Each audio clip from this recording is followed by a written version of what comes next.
They say Accra is a city where dreams come true. A city of fast cars, bright lights, and endless money. But for some greedy girls, those dreams are built directly on the tears of innocent families. There is a golden rule in this life that many beautiful girls forget. The universe will forgive a lot of things, but if you intentionally break a home that another woman builds with her sweat, her prayers, and her blood, the earth will eventually demand its payment, and it will take it from your own flesh. Amma was not born into wealth. In fact, her background was the exact opposite. She came from a very poor family in a small village in the Medina municipality. Her parents were hard-working farmers. Her father sold his only piece of land, and her mother sold her wrapper and tied her stomach just to pay for Amma's university school fees in Accra. They prayed for her to graduate and lift the family out of poverty. But the moment Amma arrived in the city and saw the flashing lights, the bone-straight hair, and the latest iPhones, she completely forgot the tears of her parents. She looked at her cheap clothes and decided that she was too beautiful for poverty. She wanted the soft life, and she didn't care who she had to destroy to get it. At first, Amma had a good, hard-working boyfriend named Kwame. Kwame loved her deeply. He was a struggling university student, but he spent his entire school fees buying her clothes, taking her to restaurants, and making sure she never lacked. He even worked night shifts just to buy her a new phone. But Amma was secretly double dating. The week Kwame lost his job and went broke, Amma didn't even sympathize with him. She simply packed the things he bought for her, blocked his number, and told him to his face, "Sapa is contagious, and I am allergic to broke boys." She dumped him like garbage. From that day on, Amma upgraded her targets. She realized that young boys did not have the kind of money she wanted. So, she started targeting wealthy married men. Amma became a professional homebreaker. She loved the thrill of it. She was the reason a popular bank manager, Mr. Opoku, lost his job and his family. Amma drained his bank accounts, made his wife pack out in tears, and the moment the man went bankrupt, Amma blocked him and moved on to the next victim. She left a trail of broken marriages everywhere she went. She was arrogant, untouchable, and ruthless. Then she met her ultimate target, Chief Daniel. Chief Daniel was a billionaire real estate mogul. He had more money than he could spend in 3 lifetimes.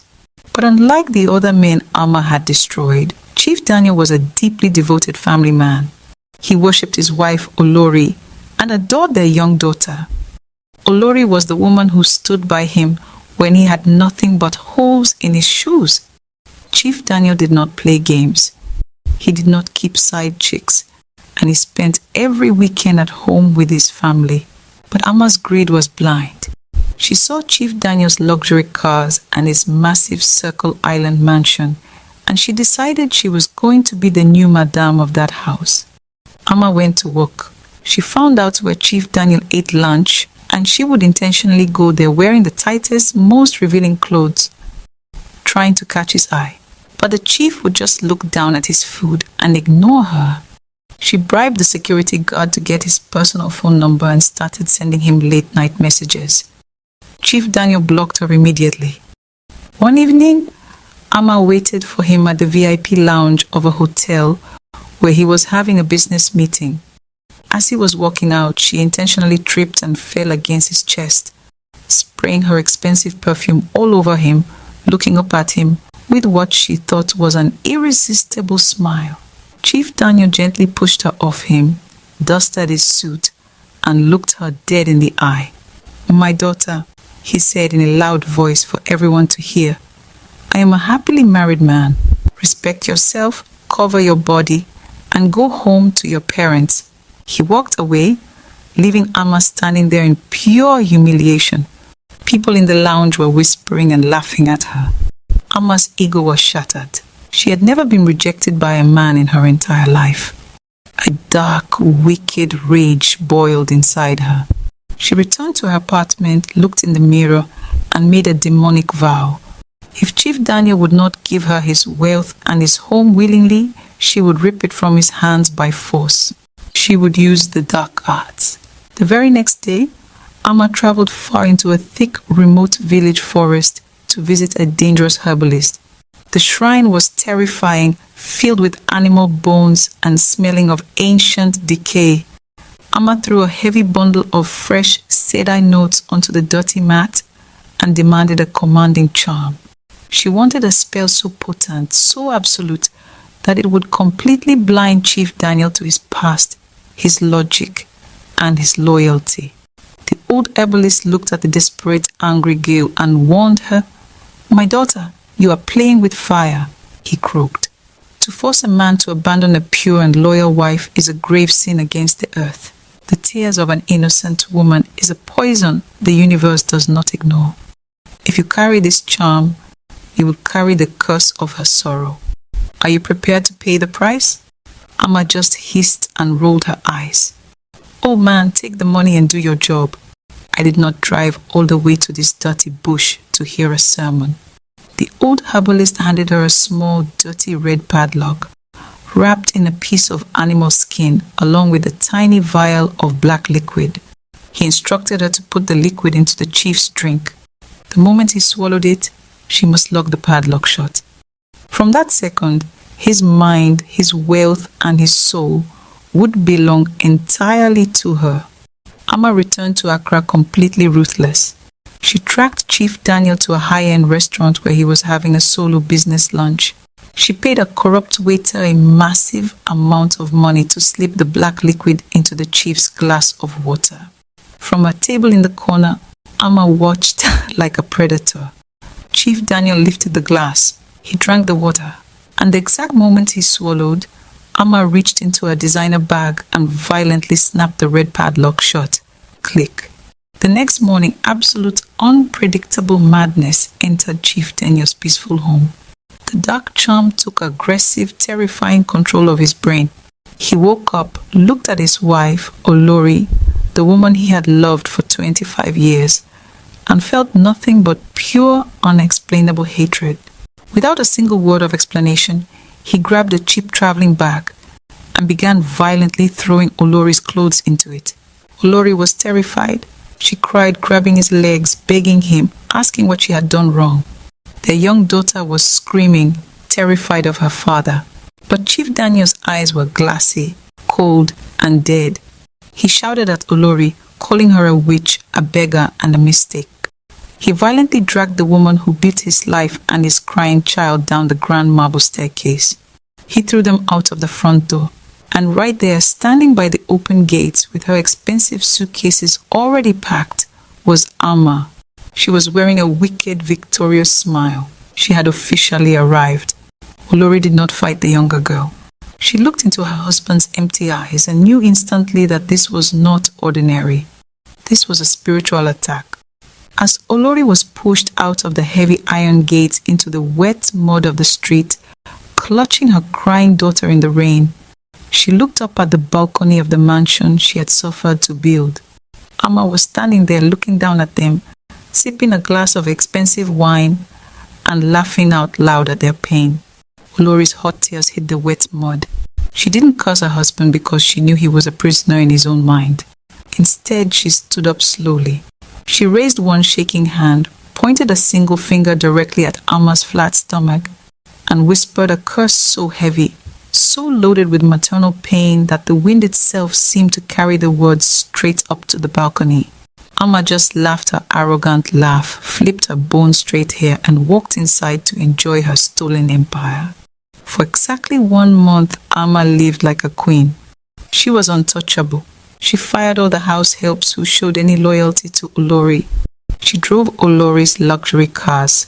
She slept in Olori's expensive bed, and she spent Chief Daniel's money with reckless abandon, completely ignoring the desperate phone calls from her own poor parents in the village.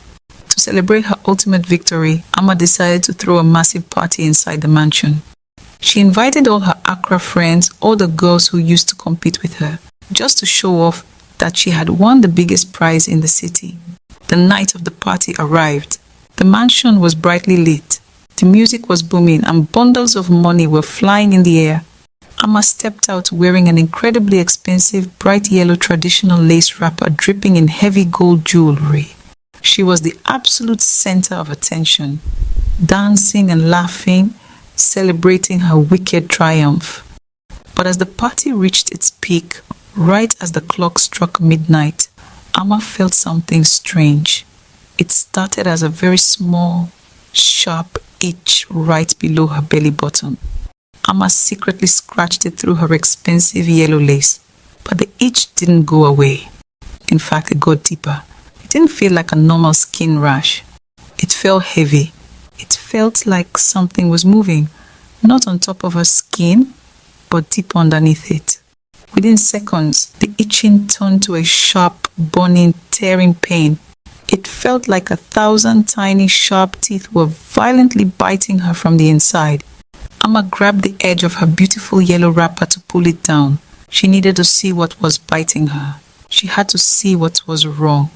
She pulled the yellow fabric down, and she let out a scream so loud, so full of pure, absolute horror that it shook the very foundation of the mansion.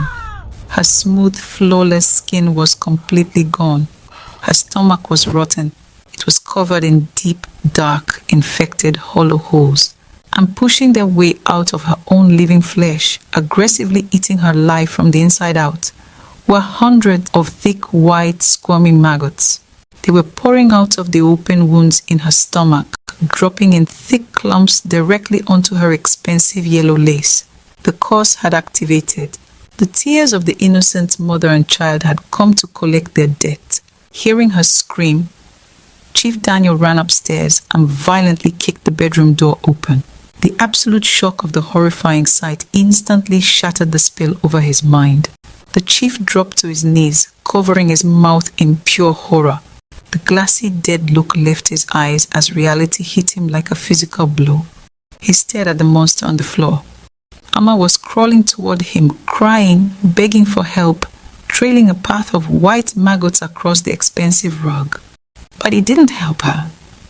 The spell was completely broken, and the memory of what he had done to his family came rushing back. He turned his back on the house and ran out of the house, screaming into the night, desperately calling out his true wife's name in the rain. Amma was rushed to the best hospitals in Accra, but no medical doctor could explain the squirming maggots. No surgery could close the rotting holes in her stomach because they kept multiplying. You cannot use a medical doctor to cure a spiritual curse. She lost the billionaire. She lost the mansion. And she lost her beauty forever. She became an outcast, a walking, rotting warning to every young girl in the city who thought they could build a castle on another woman's tears. Chief Daniel spent months begging on his knees in the mud before Olori finally forgave him, and they cleansed the house and moved back in. So to anyone listening to my voice tonight, never build your happiness on the foundation of another person's pain. Never steal a home you did not suffer to build. Karma does not have a deadline. It does not accept bribes. And when it finally arrives at your doorstep, it does not show any mercy.